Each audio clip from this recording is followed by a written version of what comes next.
Assalamualaikum warahmatullahi wabarakatuh. Hai anak-anak hebat, selamat datang di MI Al-Kusnaniyah bersama Bu Julaika. Di video kali ini kita akan belajar tentang perkembangbiakan generatif pada tumbuhan. Buka buku kalian ya, buku tematik kelas 6, tema 1, subtema 1, muatan IPA.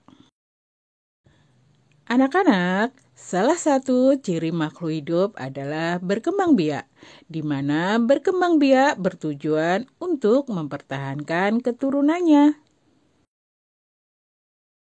Nah, kita akan belajar perkembangbiakan tumbuhan. Tumbuhan berkembang biak dengan dua cara, yaitu perkembangbiakan vegetatif dan perkembangbiakan generatif. Perkembangbiakan generatif adalah perkembangbiakan tumbuhan dengan cara kawin.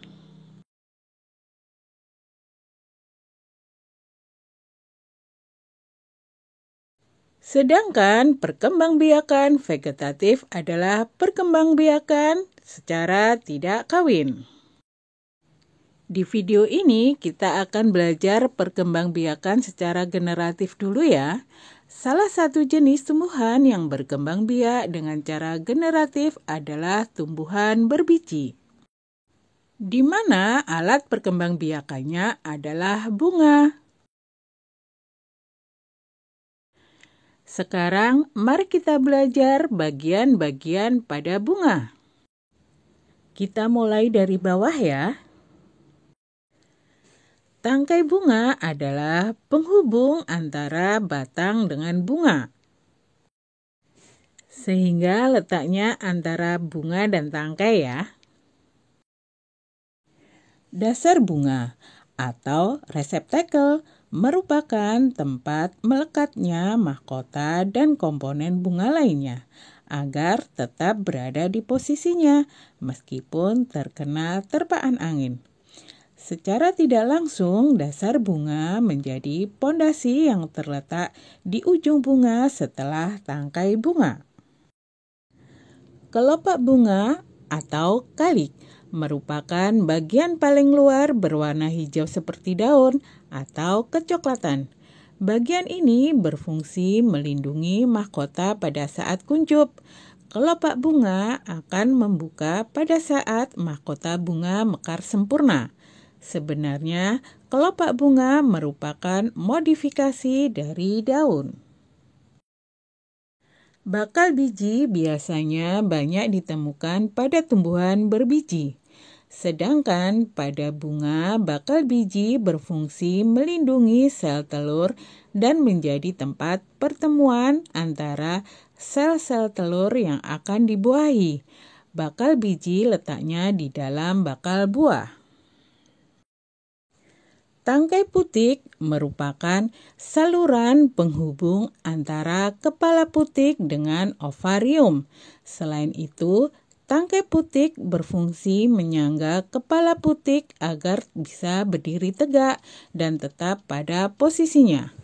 Bagian ini memiliki tabung serbuk sari yang digunakan untuk membantu proses pembuahan dengan mengantarkan polen ke bagian bakal buah. Kepala putik adalah salah satu bagian dari putik. Putik adalah bagian penting dari organ tumbuhan. Putik merupakan alat reproduksi bunga betina atau biasa disebut dengan genoecium. Oleh sebab itu, putik mengandung sel-sel telur untuk bereproduksi. Posisi putik terletak pada tengah bunga dan terdiri dari 3 bagian, yaitu stigma atau kepala putik, stilus atau tangkai putik, dan ovarium atau bakal buah. Benang sari. Bunga memiliki 2 organ reproduksi, yaitu putik dan benang sari. Bagian ini merupakan alat kelamin jantan yang terdiri dari anter atau kepala sari, yaitu untuk menyimpan serbuk sari. Kemudian polen atau serbuk sari untuk penyerbukan, dan filamen atau tangkai sari untuk membantu proses reproduksi.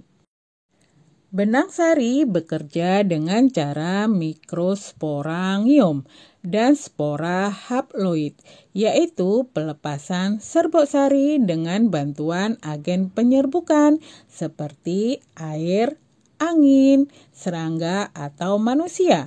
Kemudian serbuk sari menempel pada putik bunga yang sama atau yang lainnya.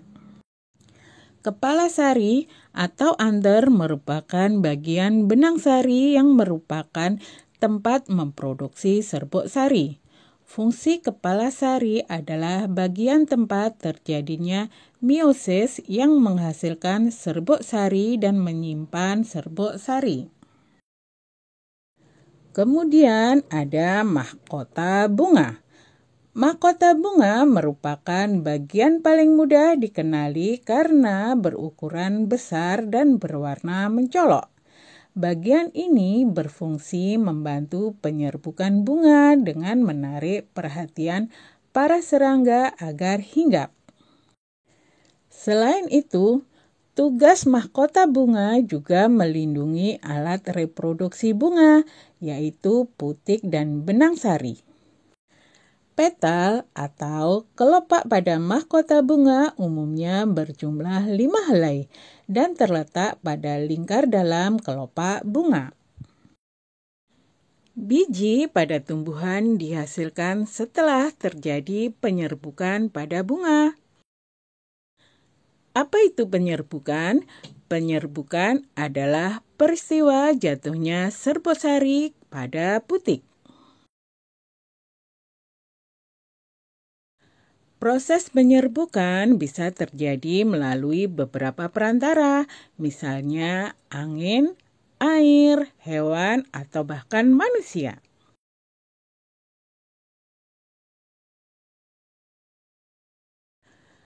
Tumbuhan yang biasa dibantu penyerbukannya oleh angin adalah jagung, padi, dan gandum.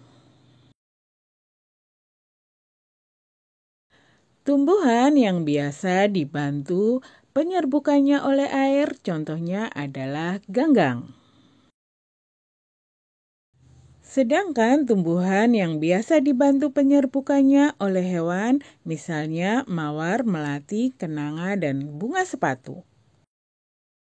Hewan yang membantu penyerbukan adalah burung, kelelawar, dan serangga seperti lebah, kupu-kupu, dan kumbang. Nah anak-anak, demikianlah pembelajaran kita kali ini. Semoga pembahasannya mudah kalian mengerti dan kalian pahami ya. Terima kasih sudah menonton dan terima kasih juga sudah subscribe. Bu Guru pamit dulu. Bye. Wassalamualaikum warahmatullahi wabarakatuh.